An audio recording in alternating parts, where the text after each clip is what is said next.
em sua vida abundou, irmão? Que tipo de aflições, sofrimentos, abusos, explorações você sofreu? E quando você foi encontrado pelo Senhor, você fez as perguntas? Senhor, mas por quê? Senhor, mas por quê? Sabe qual é a resposta? Onde abundou o pecado, superou a graça. Louvado seja o nome do nosso Senhor. Então, meus amados irmãos, E por que estamos dizendo isso? onde abundou o pecado, abundou a graça. Por quê? Porque naquela cruz, todo, todo nosso pecado, o pecado, veja só, naquela cruz, nós somos perdoados dos nossos pecados. O Pai Nosso fala que Ele perdoa se nós perdoarmos. Porque quando nós temos fé e nascemos de novo e ganhamos o reino dos céus, nós perdoamos as coisas terríveis que as pessoas fazem para nós. Nós não acusamos mais, a gente perdoa, mas a gente adverte para aquele acusador deixar de acusar tendo um novo nascimento. Falando do médico, é a nossa escolha que dá saúde para nós. É escolher aceitar a habitação do Espírito Santo que me faz eu ser ou ter uma vida espiritual. Senão, não é uma escolha, porque o Espírito Santo foi derramado há 2000 anos atrás. Significa que uma criança que nasce agora, assim como ela nasce morta em delitos e pecados, ela pode ser regenerada, espírito vivificado. As pessoas estão preocupadas com o mundo, não estão preocupadas com essas coisas que a gente está falando aqui. Sabe como o Salmo 130 começa? Se você abriu aí. Das profundezas, clamo a ti, Senhor. Nenhum de nós clama, nem clamará ao Senhor, baseado no que somos. O que nós somos? Não é? O que nós temos? Cada um de nós clamará ao nosso Deus e Pai das suas profundezas. E esse é o valor da solitude. Esse é o valor de expormos a palavra de Deus no quarto secreto. Esse é o valor da quietude do coração. Esse é o valor da história secreta com o Senhor. Sabe, meus irmãos, um iceberg, ele mostra um sétimo, talvez um oitavo do que ele é. Os outros 6/7 ou 7/8 estão encobertos debaixo do nível da água. Se nossas vidas cristãs não forem vividas assim, não tem consistência. Se tudo que o Senhor nos dá é público para todos, realmente nossa vida não tem consistência. A maior, a imensa parte da nossa história com o Senhor é secreta. É aquilo que ele nos falou, é aquilo que ele nos ensinou, é aquela correção que ele aplicou, é aquela revelação que ele deu, é aquela mão que ele colocou naquele momento, Ou né? seja, senhores, qualquer um de nós pode ter uma relação direta com Deus. É só aceitar a habitação do Espírito Santo. Não tem intermediário. Não tem marido, mulher, amigo, pai. É direto.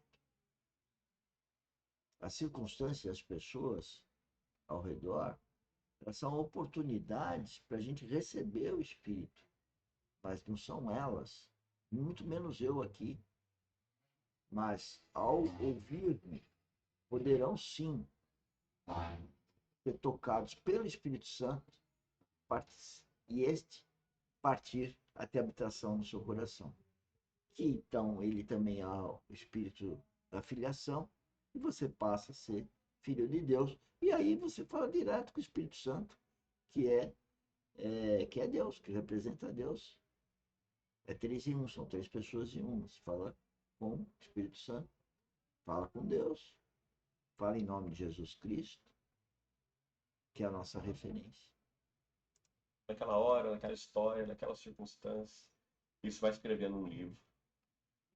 Malaquias, de uma maneira tão linda, no capítulo 3, ele vai dizer assim: então os que temiam ao Senhor falavam uns aos outros. no meio de tanta corrupção, sacerdotes promíscuos, desviados, um culto horrível, né? Detestável aos olhos do Senhor. Última trombeta, Malaquias. Ele vai dizer assim, então, no meio desse desastre, ó irmãos, quanto isso é verdadeiro hoje. Os que temiam ao Senhor falavam uns aos outros, porque conheciam seu nome, o amavam, viviam dele, viviam para ele, realmente. Por quê? Porque o texto vai dizer, e o Senhor atentava e ouvia. Quanto àquele culto que era oferecido, ele apenas via e detestava. Culto hipócrita, promíscuo. Mas quando esse povo falava, o texto original hebraico diz, ele se debruçava para observar com atenção. Ouvir com atenção. Ele atentava e ouvia, mas não só isso. E havia um memorial escrito diante dele. Para os que temem o Senhor e andam com ele. E ele continua assim, eles serão para mim um particular tesouro naquele dia que eu prepararei. Que dia é esse? Leia Malaquias. É o dia da vinda do nosso Senhor. É o dia que ele vier julgar entre o justo e o injusto, o perverso e o santo. Está lá em Malaquias 3. A gente, como filho de Deus, não vê esse dia, a hora desse dia chegar. Porque a vida aqui no mundo é só para desenvolver obediência a Deus e dar glória para Ele, para a gente ganhar herança, galardões, coroas para o reino eterno. Então é uma passagem muito difícil do filho, como foi de Jesus Cristo, e de outros filhos, como Paulo, Pedro e outros homens de Deus. É difícil para todos os filhos de Deus. E a gente não vê a hora de passar, mas não queremos precipitar a vontade de Deus de forma alguma, mas aguardando, como disse, acabar a carreira aqui e seguir, então, para um momento melhor Cristo. Melhor significa no reino, sair do mundo, que o mundo jaz no maligno, não tem nada de bom aqui, a não ser a gente treinar a vida espiritual. É o objetivo da academia. O único objetivo meu é treinar a vida espiritual. Ganhar galardões para dar glória a Deus. Porque as outras coisas é muito difícil um filho de Deus encontrar um outro filho de Deus, a não ser aqueles que vivem já numa assembleia, que não é meu caso. Né?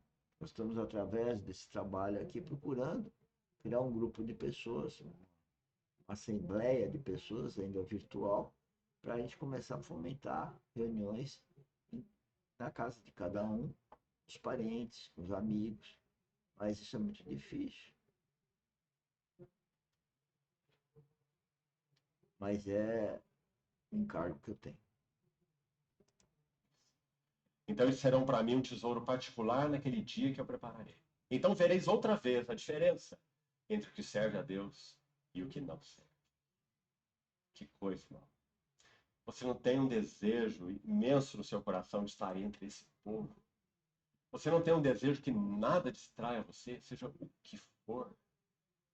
Como nós falamos ontem, eu queria repetir hoje.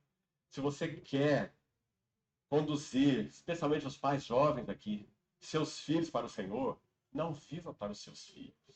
Viva para o Senhor. De tal modo que eles vejam em você quem é o Senhor. O gozo do Senhor, a alegria do Senhor, o prazer que você tem no Senhor. E eles andarão atrás do prazer. Porque nossas almas foram criadas para andar atrás do prazer. A Confissão de Westminster, primeiro artigo, claro que foi baseada na palavra, claro.